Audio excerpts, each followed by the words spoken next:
بسم الله الرحمن الرحيم. الحمد لله رب العالمين، والصلاة والسلام على أشرف الأنبياء والمرسلين محمد وآله وصحبه الغر الميامين، ومن دعا بدعوتهم واستنى بسنتهم واهتدى بهديهم إلى يوم الدين. أما بعد، فأعوذ بالله من الشيطان الرجيم. بسم الله الرحمن الرحيم.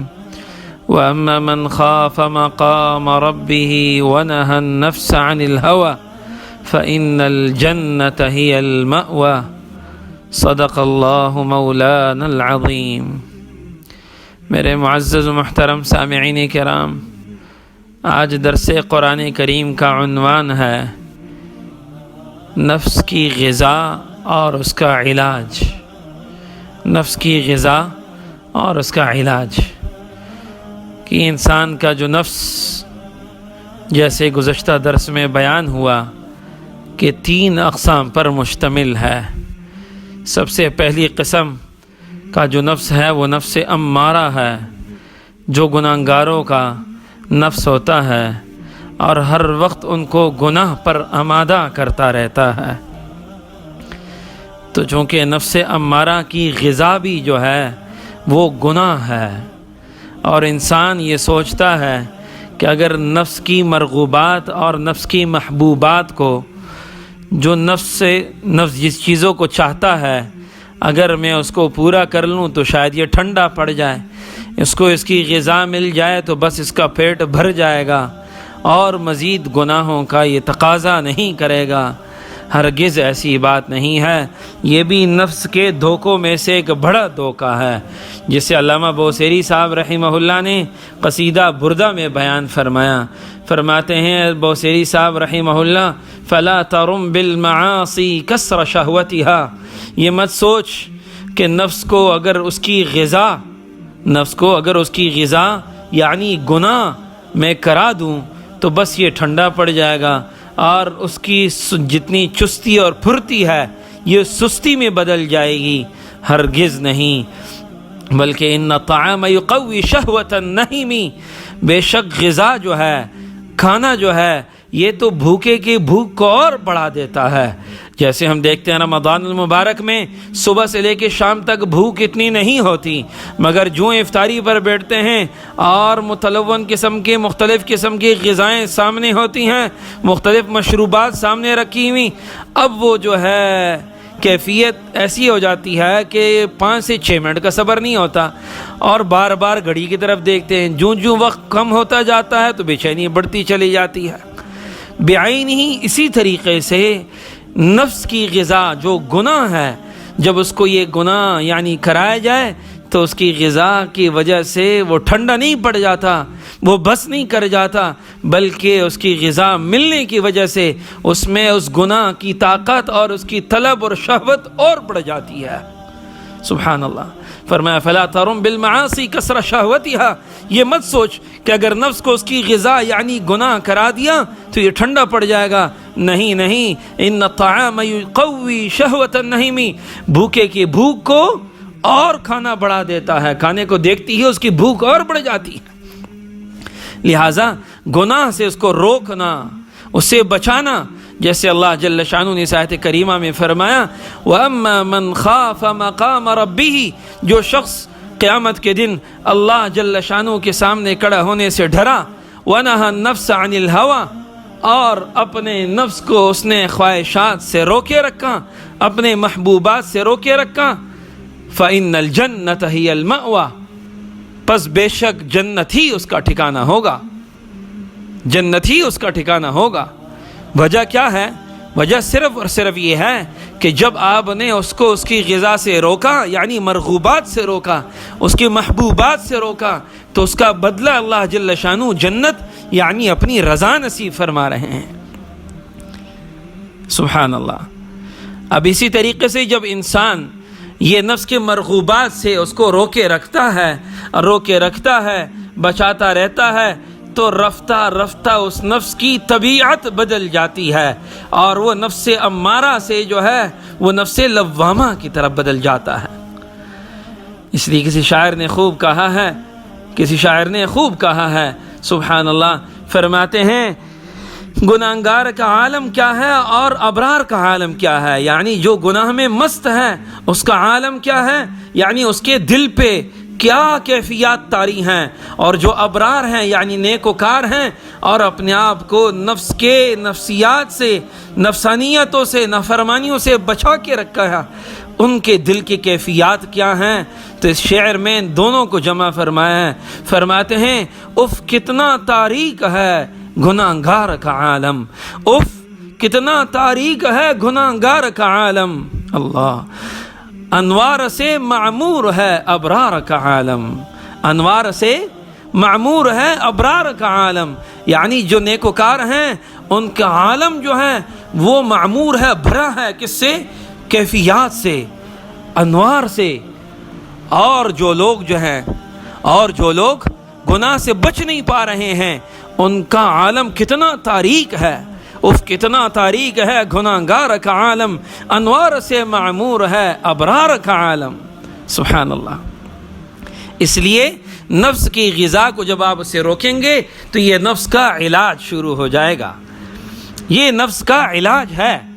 اس لیے خواجہ عزیز الحسن مجذوب نور اللہ مرقدہ حافظ عصر سے مشہور تھے، حکیم الامت مجدد الملت حضرت مولانا اشرف علی صاحب تھانوی نور اللہ مرقدہ کے اجل خلفاء میں آپ فرمایا کرتے تھے جو نہ چت کر سکے جو نفس کے پہلواں کو، سبحان اللہ، یعنی جس سے نفس کے گناہ قابو نہیں آ رہے اور روز روز اسے نفس کے گناہ مجبور کرتے ہیں وہ گناہ کرانے پر، تو اسے چاہیے کہ اس شعر کو اپنا ورد بنا لے، اور جب بھی گناہ مجبور کرے تو ذرا ایک مرتبہ اس کو پڑھ لے، نہ چت کر سکے جو نفس کے پہلواں کو، نہ چت کرنا یعنی اس کو دبا دینا، اس کو نیچا کر دینا۔ فرماتے تھے نہ چت کر سکے جو نفس کے پہلواں کو تو یوں ہاتھ و پیر بھی ڈھیلے نہ ڈالے، یہ تو نہیں کہ ہاتھ و پیر ڈھیلے ڈالے کر کے چھوڑ دیے کہ جی جو گناہ کرانا ہے کرا لیجیے، نہیں، نہ چت کر سکے جو نفس کے پہلواں کو تو یوں ہاتھ پیر بھی ڈھیلے نہ ڈالے، ارے اس سے کشتی تو ہے عمر بر کی، کبھی تو دبا لے کبھی وہ دبا لے، سبحان اللہ۔ اور ایک جگہ فرماتے ہیں جو ناکام ہوتا رہے عمر بر بھی، جو ناکام ہوتا رہے عمر بر بھی، بہرحال کوشش تو عاشق نہ چھوڑے، بہرحال نفس کو دبانے کی کوشش تو عاشق نہ چھوڑے، یعنی اللہ کا جو سچا عاشق ہوگا وہ کبھی چھوڑے گا نہیں، اسے دباتا رہے گا، اس نفس کو اس کی مرغوبات سے روکتا رہے گا، چونکہ یہی اس کا علاج ہے، اور اس کے بدلے میں جو غم ملتا ہے اس غم کی تشریح کرتا ہوں، بتلاتا ہوں ابھی تھوڑی دیر میں۔ لہٰذا خواجہ صاحب رحمہ اللہ کی بات کو پہلے پورے کر لیتا ہوں۔ خواجہ صاحب فرماتے تھے جو ناکام ہوتا رہے عمر بر بھی، بہرحال کوشش تو عاشق نہ چھوڑے، بہرحال کوشش تو عاشق نہ چھوڑے، اللہ اکبر کبیرہ، یعنی عاشق کو کوشش نہیں چھوڑنی چاہیے۔ عربی ایک شاعر کہتا ہے تعصل الہ وانت تظہر حبہ، تو یہ ظاہر کرتا ہے کہ تو اللہ جل شانہ سے محبت کرتا ہے، تعصل الہ تو اپنے رب کی نافرمانی کرتا ہے، اور حال یہ ہے کہ تو اظہار کرتا ہے کہ میں اپنے رب سے محبت کرتا ہوں، ھذا لعمری فی الفعال بدیع، مجھے میری عمر کی قسم، یہ تو بڑا انوکھا انداز ہے آپ کا کہ زبان کچھ کہہ رہی اور عمل کچھ کر رہا، سبحان اللہ، ھذا لعمری فی الفعال بدیع، یہ تو بڑا انوکھا انداز ہے کہ زبان سے کچھ کہا جا رہا اور عمل کچھ دکھلایا جا رہا۔ لہٰذا خواجہ صاحب کے بقول کہ بہرحال کوشش تو عاشق نہ چھوڑے، بہرحال کوشش تو عاشق نہ چھوڑے، لہٰذا عاشق نے کوشش نہیں چھوڑنی، کوشش کرتی رہنی اور ہمت نہیں ہارنی، ہمت ہی اصل نفس کو دبانے کا سب سے بڑا جو علاج ہے وہ ہمت ہے، کہ ہمت انسان نہ ہارے، ہمت کرے تو اللہ جل شانہ اس سے بچنے کی توفیق نصیب فرما دیتے۔ بلکہ شیخ العرب والعجم عارف باللہ حضرت مولانا شاہ حکیم محمد اختر صاحب نور اللہ مرقدہ بیسیوں سینکڑوں علماء و مشائخ کے شیخ تھے، فرمایا کرتے تھے اگر اللہ جل شانہ اگر اللہ جل شانہ گناہوں سے روکنے کی طاقت نہ دیتے، نفس کو دبانے کی طاقت نہ دیتے، تو قرآن کریم میں اس کا حکم بھی نہ دیتے۔ اس لیے کہ اگر ایسی بات کا اللہ جل شانہ حکم دے رہے ہیں کہ جس کی انسان کو طاقت نہیں، تو یہ تو تکلیف ما لا یطاق ہے۔ ایسی بات کا مکلف بنانا ہے جس کی انسان کو طاقت نہیں، تو پتہ چلا کہ طاقت موجود ہے مگر اس طاقت کے ہم چور ہیں، ہمت موجود ہے مگر اس ہمت کے ہم چور ہیں۔ لہٰذا ہمت چور کے ساتھ اللہ جل شانہ کی مدد نہیں، کمزور کے ساتھ اللہ تعالیٰ کی مدد ضرور ہے۔ لہٰذا ہمت چوری نہیں کرنی، ہمت ضرور کرنی ہے بچنے کی، تو اللہ جل شانہ بچا بھی دیتے ہیں، ہمت نصیب فرما دیتے ہیں۔ اور مزے کی بات یہ ہے کہ جو نفس کو دبا دیتا ہے، یعنی علاج کر لیتا ہے اور علاج کے سلسلے میں یہ نفس کو دبانے کی کوشش کرتا ہے، تو ہر بار دبانے سے جو نفس کی وجہ سے، دبانے کی وجہ سے نفس کو جو غم ہوتا ہے، اس غم سے روح میں جو نور کی کیفیات پیدا ہوتی ہیں، اللہ اکبر کبیرہ۔ اسی کو حضرت سبحان اللہ عارف باللہ حضرت شاہ حکیم محمد اختر صاحب نور اللہ مرقدہ کی مبارک اشعار میں ہیں، مبارک اشعار میں ہیں، سبحان اللہ، فرمایا کرتے تھے حضرت عجیب کہ زندگی پر کیف پائی گرچہ دل پر غم رہا۔ اللہ، زندگی پر کیف پائی یعنی بڑی مزے کی زندگی پائی، گرچہ دل پر غم رہا، دل میں غم رہا، ان کے غم کے فیض سے میں غم میں بھی بے غم رہا۔ یعنی میں اللہ جل شانہ کے غم کے فیض سے، کہ غم ان کی خاطر میں اٹھا رہا ہوں گناہوں سے بچنے کا، ان کے غم کے فیض سے میں غم میں بھی بے غم رہا۔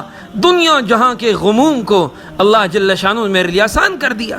اور یہ شعر جو ہے حقیقت میں نبی علیہ الصلوۃ والسلام کی ایک حدیث کی ترجمانی ہے۔ آپ علیہ الصلوۃ والسلام نے فرمایا من جعل الہموم ہما واحدا کفاہ اللہ ہم الدنیا، کہ جو تمام کے تمام غموں کو ایک کر دے، یعنی آخرت کا غم بنا دے، اور اللہ جل شانہ کو راضی کرنے کے خاطر غم اٹھا دے، اللہ جل شانہ اس کے دنیا کے غموں کے لیے کافی ہو جاتے ہیں۔ سبحان اللہ۔ تو حضرت فرمایا کرتے تھے زندگی پر کیف پائی گرچہ دل پر غم رہا، ان کے غم کے فیض سے، یعنی اللہ جل شانہ کے غم کے فیض سے میں غم میں بھی بے غم رہا۔ اور ایک موقع پہ حضرت فرماتے ہیں مناجات ہے اللہ جل شانہ سے کہ مجھے جینے کا سہارا چاہیے ہے۔ اللہ تعالیٰ سے کیا فرما رہے ہیں؟ مجھے جینے کا سہارا چاہیے ہے، دل ہمارا غم تمہارا چاہیے ہے، بحر الفت کا یعنی محبت کا، بحر الفت کا کنارہ چاہیے ہے، سر ہمارا در تمہارا چاہیے ہے۔ اللہ اپنی محبت نصیب فرما دے، جس محبت کی برکت سے، جس الفت کی برکت سے میں نفس کے ان خواہشات کو اور ان محبوبات کو اور ان محبوب نظر چیزوں کو کہ جو نفس کو بڑی محبوب ہے ان کو دبا سکوں میں۔ سبحان اللہ۔ تو پتہ چلا کہ نفس کو دبانے سے جو غم ملتا ہے، یہ غم سارے جہاں کے غموں سے انسان کو بے غم کر دیتا ہے۔